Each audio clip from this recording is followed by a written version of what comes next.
Tony Motley, 313-778-7600, 313-778-7600 is the number to call and chime in this conversation. Before we transition to Mike Duggan's performance at Harvard, we talked about it. We touched on it earlier this week. Sam, there was, let's talk about the Charter Commission, Charter Review and all of that coming up.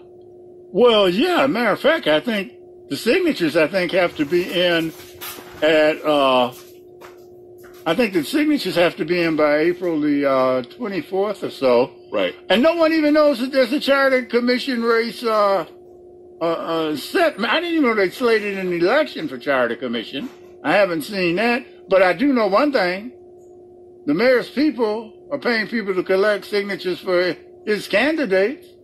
So if we aren't careful, we're going to look up, and the Charter Commission candidacies will be filled by people on the ballot, all of whom may well support this mayor. So if you have any interest in terms of how the city of Detroit is run, understand that it's run based on the city charter, and this is a mayor that apparently seeks to consolidate his power. And they don't seem to care about checks and balances. Well, already they have a rubber stamp council anyway, but I think they want to formalize that in many ways in terms of how the city charter is structured. So if you care about how Detroit is run, if you have an interest in participating in that process, the City Charter Revision Commission is a good place to get your feet wet in city government. Pick up some petitions, get them signed, get on the ballot, help Detroit become one Detroit for real by acknowledging that there are two Detroits. Yeah, I want to move to Harvard. The mayor was at Harvard University last week. We dealt with it this week. I made a presentation there and was on a panel with the chairman of Chase Bank, Jamie Dimon, and one of the bank's director of corporate social responsibility, or global director, as they call it. But what was interesting was at that forum, Tony, was the glaring absence of what is obvious in all of our eyes, and that is the growing economic inequality here in the city of Detroit, and how much that is affecting and impacting life here. The mayor talked about the city, but the way the entire conversation went, it made it look as if everything is great. Just a few challenges, but right.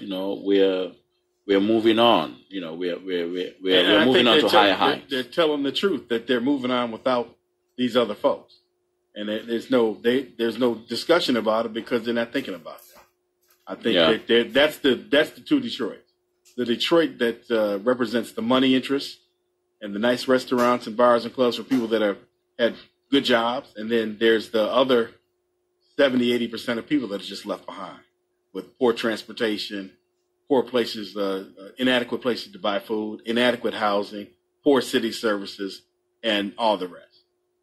Yeah, and Sam, we dealt with this on Monday in terms of just the juxtaposing the Detroit that was presented at Harvard and the Detroit that I think a lot of people familiar with this area know and see. Well, we did deal with it, but the one thing we really focused on, and we need to remind people of here on Fire Friday, is the reality that this is a mayor that speaks with an ultimate forked tongue.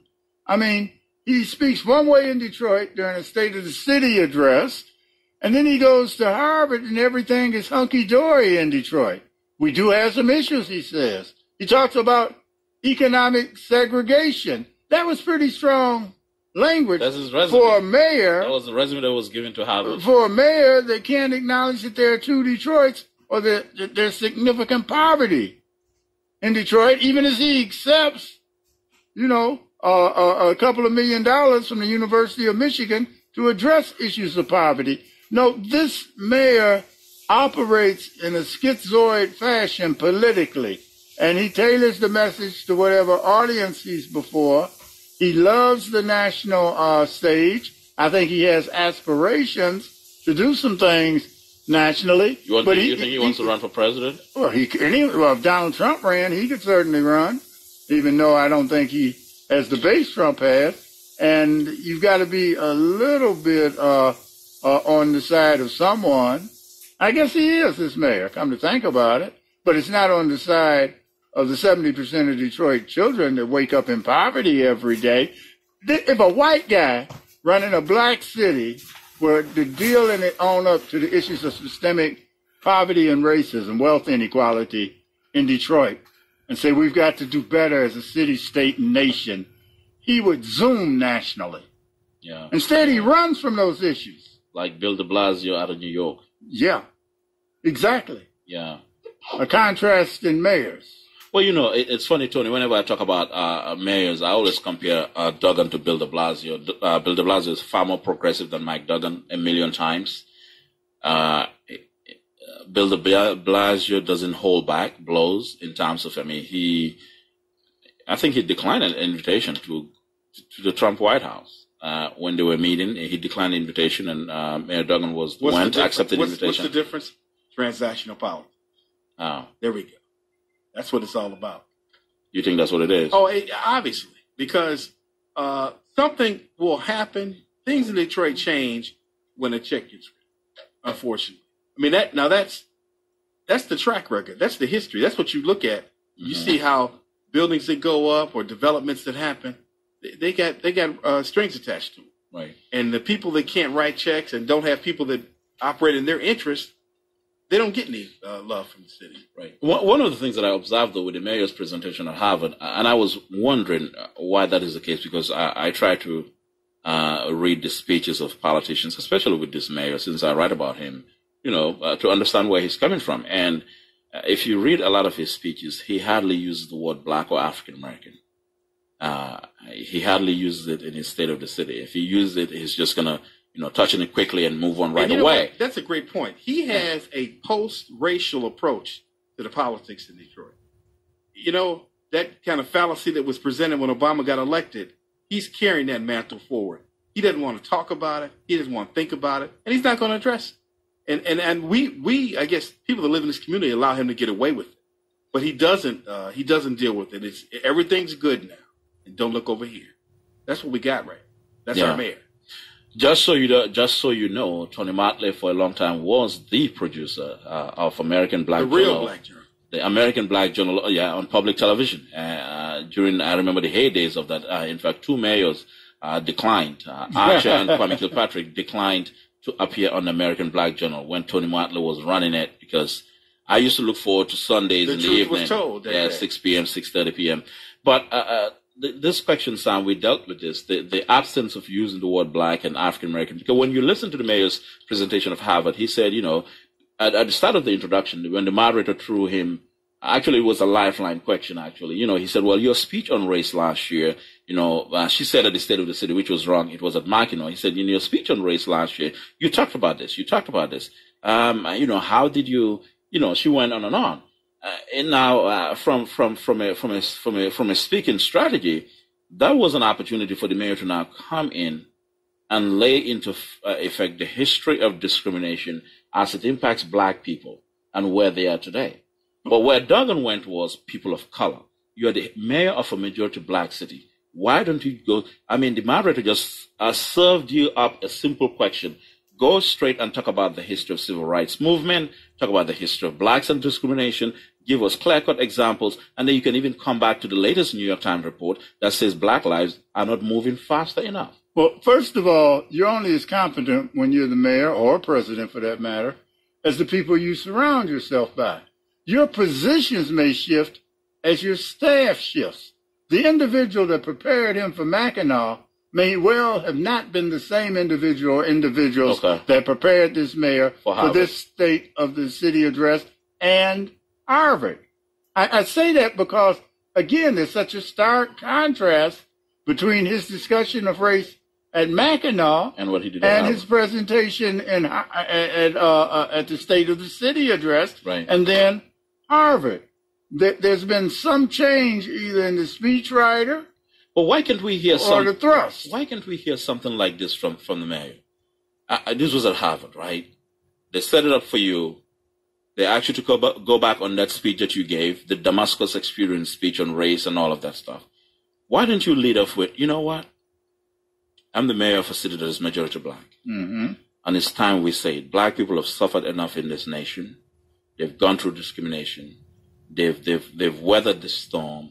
They've been through all kinds of things.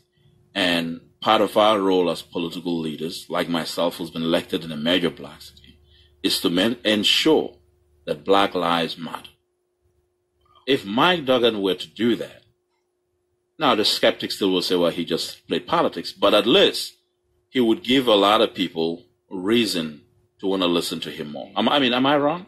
I wonder whether it's the sense of who the audience is for that speech. Yeah. And whether he wants to. It was 98% white audience, and it was all white male look, on the panel, except for the moderator, who was a white female. This is a mayor who's had the arrogance to name some staff hires as, to label them as storytellers. Now, if you can take folks who were supposed to be journalists, give them a halfway decent salary under the job description storyteller, it looks like he could have enough folks on board to help him find his way on this issue. But the reality is that the mayor himself must have a demonstrable capacity to feel the pain of his city. Yeah. If you can feel the goodies of Gilbertsville, you have to be able to feel the pain of the east and west side. Let's go to Joe. Joe has a question or comment for Sam Riddle and Tony Madley. Hey, how you gentlemen doing today? Okay. Yeah, first of all, I want to say I love both of you guys. Sam, you especially. Thank you. It's so unique. I grew up in Detroit, Nevada and Van Dyke area, and my grandfather actually lived on Monterey and Linwood. And what I'm trying to say is, when my grandfather was living, and this is like 1985 when he died, Detroit, in all honesty, was a much better place. People owned their homes. They took care of their property. Now, the systemic racism that's in the city, and I was against you guys at first with the way you were going against Duggan, but I agree with what you just said, Bankole, in regard to him. If he addressed a lot of the things that black people have gone through, especially in the city of Detroit, then, he'd have a larger base. He'd have a bigger following. And he can stay with me, Joe, and he can start using the word black or African American in his remarks. Yes. There's nothing wrong with that. And almost every politician, especially national politicians, ignore every inner city in this country. Trump did get that right.